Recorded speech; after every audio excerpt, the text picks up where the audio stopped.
Hey, scrappy people. Tracy Reed here today, coming at you with my first layout using the Citrus Twist Kits Cherish collection.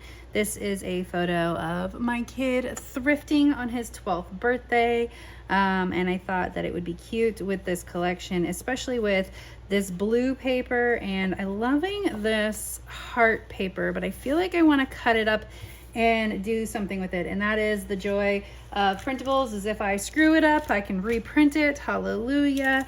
But I'm thinking I want to cut out specific hearts, or maybe like a line of hearts, and stitch down the middle, and maybe like create little flippy floppy hearts on this paper. Maybe this paper. No, I don't know.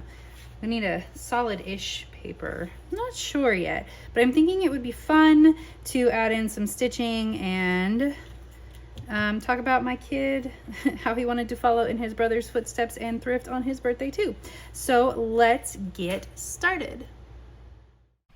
So this came out totally beautiful, but it took a long time because, there's hand stitching and there's a lot of piecing, and for as somewhat simple as this layout turned out, I was surprised that I had to edit so much hemming and hawing out of this video. So I'm just going to cut out every single heart on this paper, and then I've got them organized by color because, of course, I need to do a rainbow. So I only got this one full orange heart. But there are some of these sort of peachy ones, so I'm going to graduate from peachy down to yellow.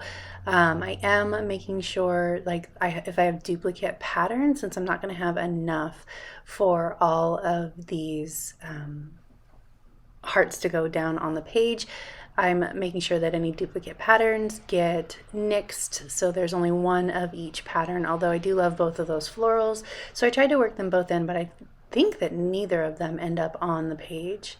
So I almost immediately decide that I just kind of want to diagonal them down the spread. So the greens and the blues and one of the yellows, two of the yellows, we'll see, go on one side, and then the oranges and the yellows go on the other side. Because I have so many yellow, it's easy to carry the yellow from one side to another, which makes that look like it's diagonally going down the spread rather than two separate color groups on the layout.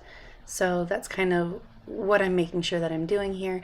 I'm just trying to rearrange them until I like where they're sitting, just to make sure that it makes visual sense. And then I'm just going to lightly tack down just the centers of each of these hearts because I'm going to hand stitch down the center of them. So I don't want there to be too much adhesive, and I want the wings of the hearts, the sides of the hearts to sort of be free because I'm going to distress them.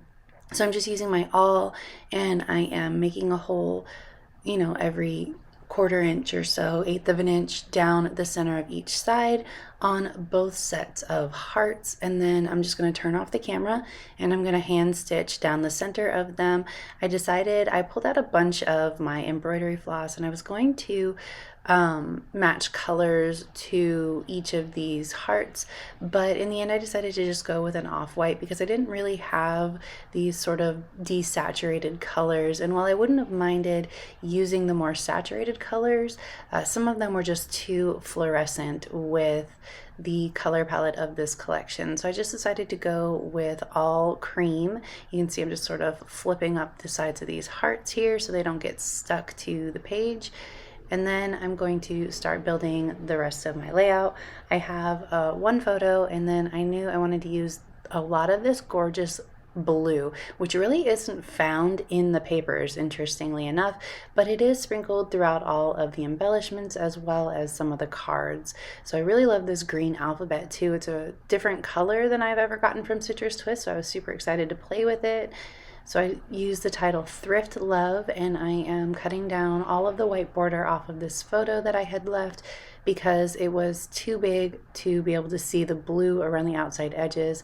Yes, I'm covering up that XOXO, but I really just wanted the blue border, and this time of year I have about 1 million cards, including ones I've made, that say XOXO, so I didn't really need to keep that sentiment for any particular reason. The blue makes much more impact anyway. I decided that bringing one of these hearts to the front, like the foreground of the page on top of that photo, would create an even better bridge, and also just, incorporate the photo into the layout pretty well. Okay, so this is my basic layout. I will go back and stitch that heart eventually. I do it off of camera when I have to think in a few minutes. So I have, like, there's not a lot of the embellishments in this collection that really go with the vibe I'm creating here, which is my own fault. So I'm kind of struggling a little bit with what to do embellishment wise on this page. Now I'm thinking I'm going to keep it simple and not really add too much because those hearts really make a great impact. And I'm instead going to focus more on distressing and inking things up. This looks beautiful like this, and it's definitely messy in the end.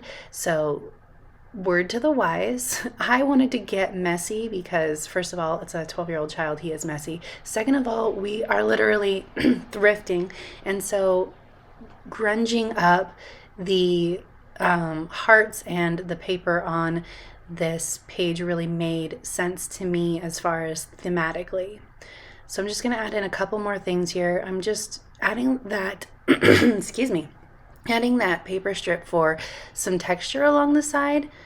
And I had to cut it down because I used a pretty porous cardstock, so none of my adhesive wants to pull up. And then I'm keeping the word strips color grouped with the hearts. And I put this one down, and then I realized that on that side it says loving this in the orange and I love this right underneath it.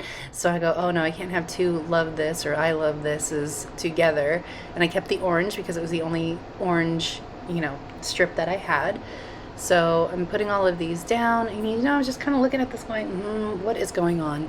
So I need something to ground that bottom left-hand side. So first I'm going to add in my date, and then I'm going to create a journal block out of some journal cards and some pattern paper. Oh yes, and I add this cute little paper clip, which I thought would be a good addition. It has a little heart on it. I'm going to add it up here, to the office supply. So it makes sense to me. Like there's that notebook paper and a paper clip.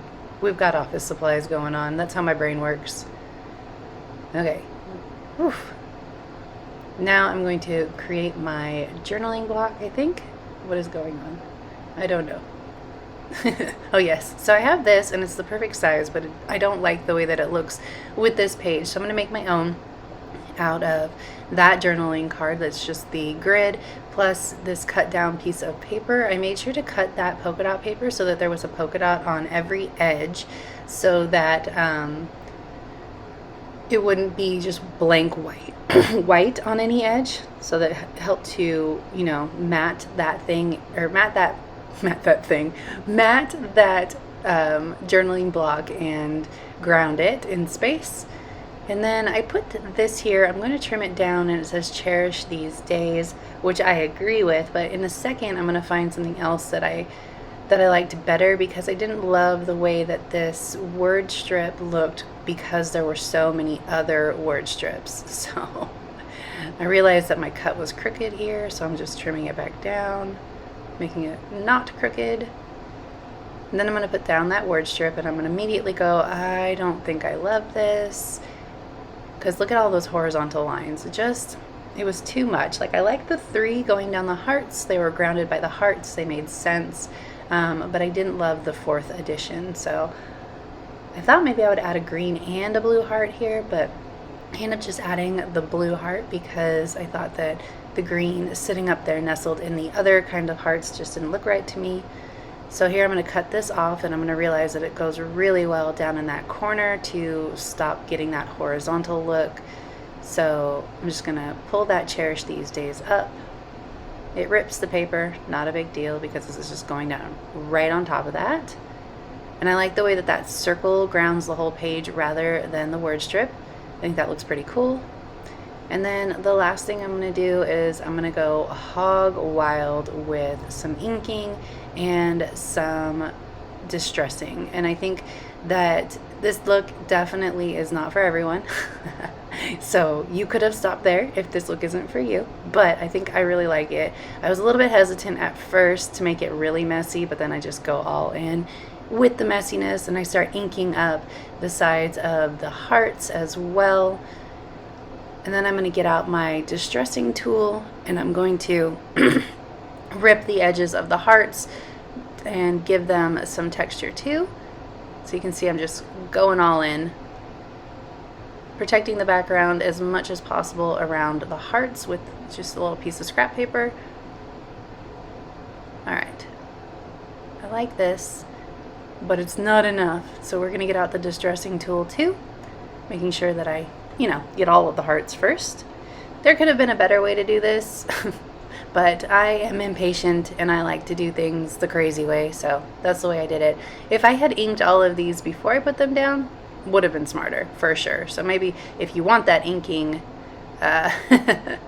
you do it before you stick everything down. Probably a better idea.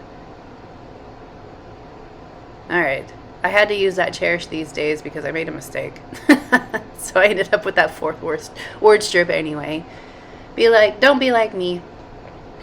Do all this before everything's attached.